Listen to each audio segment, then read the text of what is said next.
বন্ধুরা, welcome back to my channel. তো আশা করছি আপনারা সবাই ভালো আছেন, সুস্থ আছেন, স্বাভাবিক আছেন, আর আপনাদের আশীর্বাদে কিন্তু আমরাও ভালোই আছি।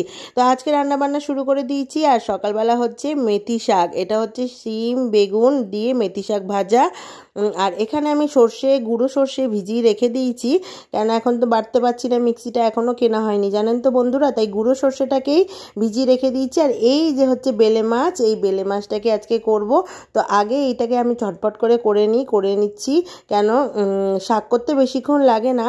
আর মেথি শাক শীতকালে কিন্তু খুবই ভালো লাগে, যদিও বা আমার খুব একটা প্রিয় না, আমার খুব একটা ভালো লাগে না, আমার মেথি শাকের পরোটাটাই ভালো লাগে। তো যাক বন্ধুরা, রান্নাবান্না শুরু করে দিয়েছি, সাথে থাকুন, দেখতে থাকুন। আর ভিডিওটা ভালো লাগলে কিন্তু চ্যানেলটাকে একটু সাবস্ক্রাইব করবেন। তো আমার চোখ মুখের অবস্থা খুবই খারাপ, দেখে বুঝতেই পারছেন, বেশি জোরে কথা বলতে পারছি না, কেন কালকে ডাক্তার দেখিয়ে আসলাম। আর অনেক ওষুধ দিয়েছে, ঠান্ডা বুকে প্রায় কফ জমে গেছে, প্লাস কালকে এই বাঁ হাতটা এত যন্ত্রণা হচ্ছিল, পুরো এইখান থেকে পুরো আঙুল পর্যন্ত এরকম করতে পারছিলাম না, এত যন্ত্রণা হচ্ছিল। তো সব রকমেরই ওষুধ দিয়েছে, প্লাস আমার সর্দিটা না বসেও গেছে বুকে, বলল মানে যে কাশছি সেটা ড্রাই, মানে কষ্ট উঠছে না, কষ্ট হচ্ছে।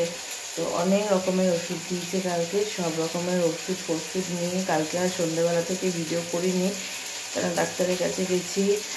ডাক্তার অনেকক্ষণ ধরে দেখে থেকে তারপরে ওষুধ দিয়েছে। আর এই যে এখন মেথি শাক রান্না করছি, আর শীত পড়ে গেছে, এখন অনেকের বাড়িতে মেথি শাকের পরোটা হবে, মেথি শাকের এরকম চচ্চড়ি হবে। কারা কারা শুরু করে দিয়েছেন আমাকে কমেন্ট করবেন তো, মেথি শাকের পরোটা আর মেথি শাকের এরকম চচ্চড়ির থেকে না আমার পরোটাটাই বেশি ভালো লাগে। আর এই শাকটি বলুন তো, দু আটি এনেছিল, কিন্তু একদম একটুখানি হয়ে যায়, কারণ ডালগুলো ফেলে দিতে হয়, একটুখানি হয়ে যায়। তো ভাত বসানো হয়ে গেছে, আর শাকটা নামিয়ে তারপরে আমি ওই মাছটা ধরবো, তার আগে ধরবো না।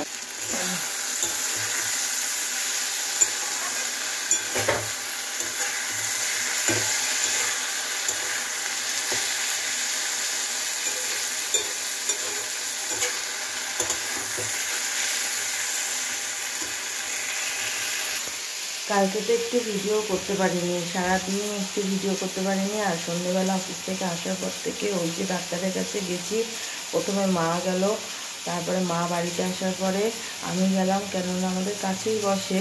আর মা গেল কেন, আগে পরে গেছি কেন মেয়েকে পড়াতে এসেছিলো, তাই জন্য আগে পরে যাওয়া হয়েছে। আর এত আস্তে কথা বলছি কেন জানেন তো, জোরে কথা বললেই না কাশিটা এসে যাচ্ছে, তাই জন্য আস্তে আস্তে বলছি।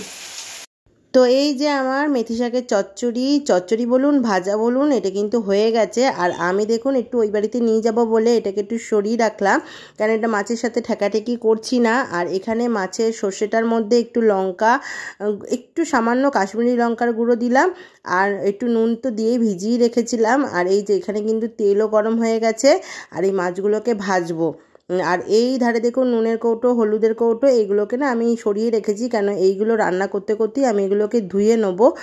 গুড ইভিনিং বন্ধুরা, তো অফিস থেকে এসে দেখুন ফ্রেশও হয়ে গেছি। আর এখনও পর্যন্ত ফ্রেশ হয়ে গিয়ে দেখুন চুল আঁচড়াতে পারিনি, কেন একটু চা খাচ্ছিলাম আর ওষুধটা খেলাম। এতগুলো ওষুধ দিয়েছে না, কি বলবো, এত টাইমে করে খেতে হচ্ছে না, গলা এখনও পর্যন্ত ঠিক হয়নি, বসাই রয়েছে, কাশিটাও তো আছে, ওই জন্যই বসা আছে।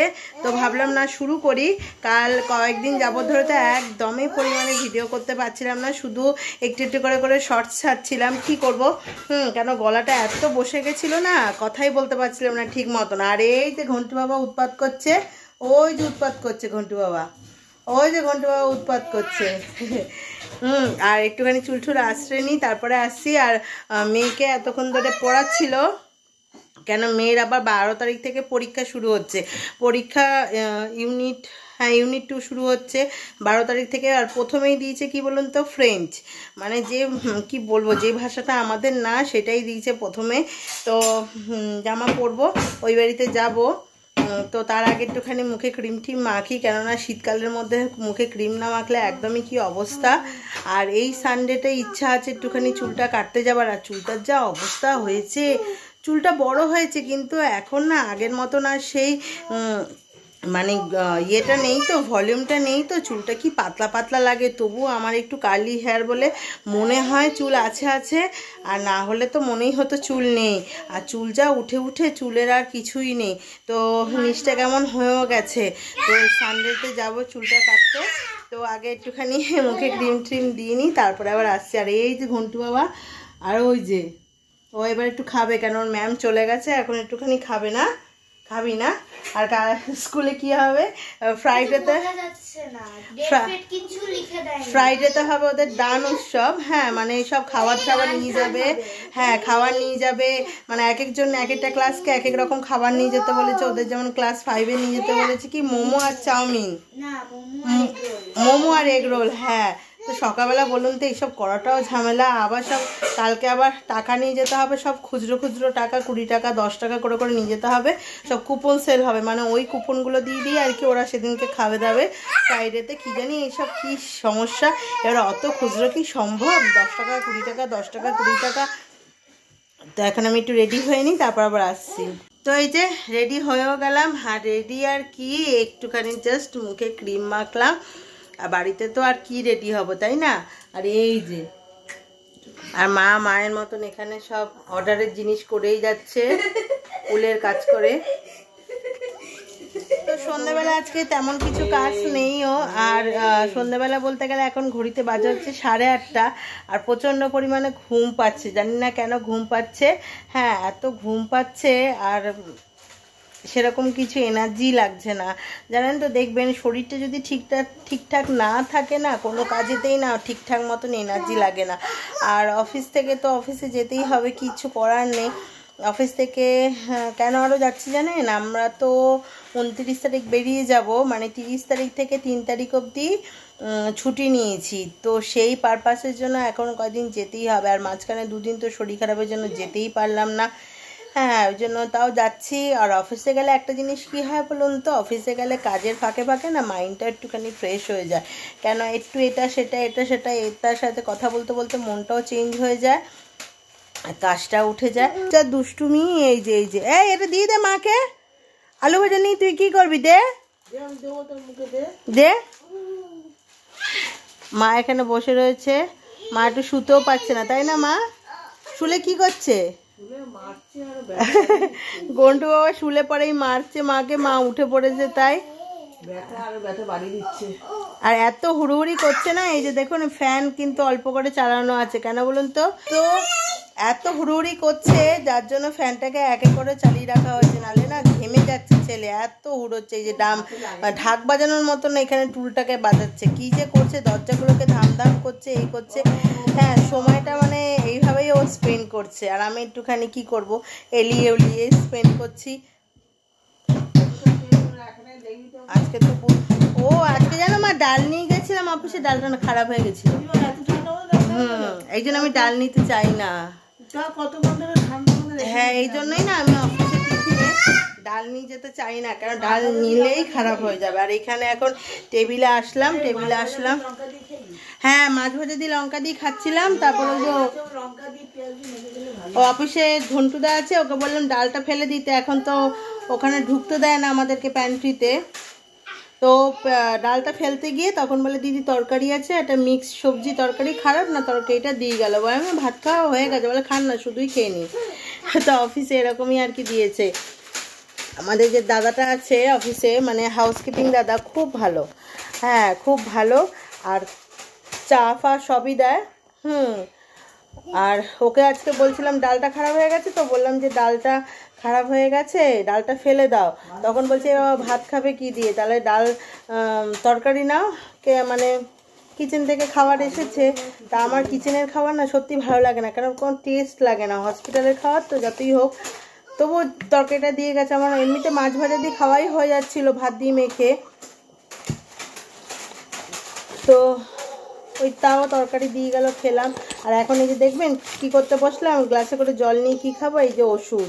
আমি তো হোমিওপ্যাথিক ওষুধ খাই। এই যে এই একটা ওষুধ, আরও 2টো ওষুধ আছে, আবার একটা ট্যাবলেটও আছে, কাশির ওষুধও আছে। ডাক্তারবাবু ভোরে আমাকে ওষুধ দিয়েছে, কি মন চেয়েছে ওনার কি জানি, যে ওষুধ খাইয়ে মনে হচ্ছে আমাকে পেট ভরিয়ে দেবে।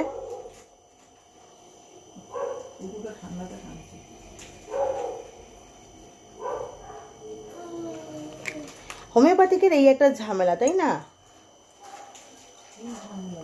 হোমিওপ্যাথিকে নেই একটা ভীষণ ঝামেলা, এই 10 ফোঁটা 20 ফোঁটা 5 ফোঁটা, এত ফোঁটা ফোঁটা মনেও রাখা সম্ভব হয় না। আর ফোঁটা ফোঁটা, এবার 5 ফোঁটা খাও, 10 ফোঁটা খাও, 20 ফোঁটা খাও।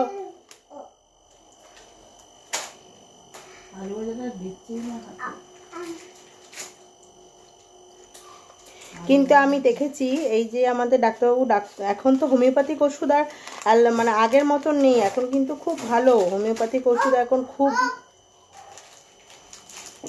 সেই আগের মতন কমে না ওই ব্যাপার নেই। হোমিওপ্যাথিকে এখন ভালো ভালো ওষুধ পাওয়া যায়, অনেক ট্রিটমেন্টের। আর আমাদের যে ডাক্তারবাবু ওষুধটা দেয় সত্যি মানে ওষুধে কাজ হয় ঠিকই। হোমিওপ্যাথিকের একটা জিনিস কি বলুন তো, একটা সারতে একটু সময় লাগে ঠিকই, সাইড এফেক্ট নেই কোনো। আমি ওই জন্যই আমাদের অফিসের একজন দাদা আমাকে বলেছিল ছেলে মেয়েদের না হোমিওপ্যাথিটাই ধরিয়ে দাও, হোমিওপ্যাথিকে যদি স্যুট করে যায় খুব ভালো, এর কোনো সাইড এফেক্ট নেই, কিন্তু একটু সময় লাগে। তবে টাচউড, মানে কি বলবো, টাচউড আমার ছেলেকে কিন্তু জ্বর সর্দি কাশি হোমিওপ্যাথিকই খাওয়াচ্ছি, শুধু ওই অ্যালোপ্যাথিকে গিয়ে ওই ভ্যাকসিনটাই দিতে হয়, সেটাই দিচ্ছি, নাহলে কিন্তু হোমিওপ্যাথিকই খাওয়াচ্ছে। আর মেয়েকেও কিন্তু তাই করছে, ইভেন আমার মাও তাই করছে। মায়ের সুগারটা তো বেশি, সুগারটা বেশি থাকলে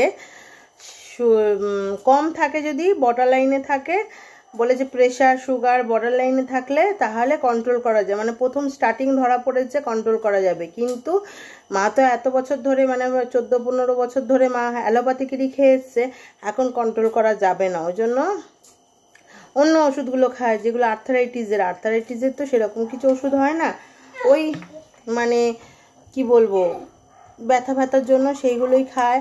আর আমিও প্রেশারের ওষুধ কিন্তু অ্যালোপ্যাথিকেরই খাই, এছাড়া আদার্স যেগুলো এই সর্দি কাশি, পেটের সমস্যা, পেট ব্যথা, এইগুলো হোমিওপ্যাথিকে, গ্যাস অম্বল, এগুলো সব হোমিওপ্যাথিকেরই খাই।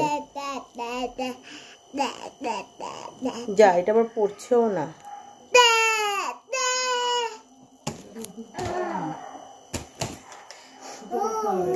দেখ, কথা বলতে বলতে 4টে ওষুধই খাওয়া হয়ে গেছে আমার,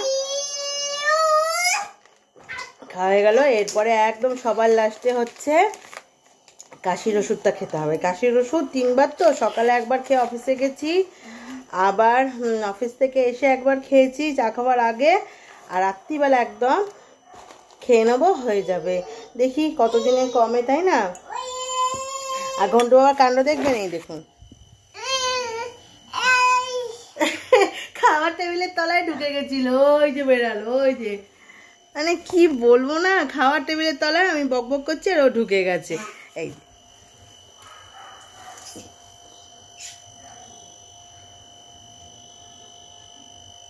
বেরো, বেরিয়ে যা, বেরো বেরো, খাটের তলা থেকে বেরো, টেবিলের তলা থেকে বেরো। এই বাড়িতে চলে এসেছি, আর এই বাড়িতে এসে সবার প্রথমে হচ্ছে ভরলাম বোতলগুলো, জলের বোতলগুলো ভরলাম। আর এখন রান্নাঘর মধ্যে হচ্ছে এই যে বাসনগুলোকে গুছাবো, আর এই যে এতগুলো বোতল এখন আমি ভরলাম। তো চটপট করে বাসনগুলোকে গুছিয়ে নিই। আর রাত্রিবেলা আজকে রুটি খাবো, তাই রুটি আনবে রাত্রিবেলা, সেটাই হবে আজকে ডিনার। দেখাবো রুটি দিয়ে কী দিয়ে খাচ্ছি। তো এবার ডিনার নিয়ে বসে পড়েছি, আর ডিনারে কিন্তু সেই একই মেনু, রুটি আর হচ্ছে ডিম তড়কা। তো এই দিয়ে আজকের ভিডিওটা শেষ করছি। আর এই অবধি যদি ভিডিওটা ভালো লাগে, চ্যানেলটাকে প্লিজ সাবস্ক্রাইব করবেন, লাইক করবেন, কমেন্ট করবেন, আর সবার সাথে বেশি বেশি করে শেয়ার করুন। আর সবাই ভালো থাকুন।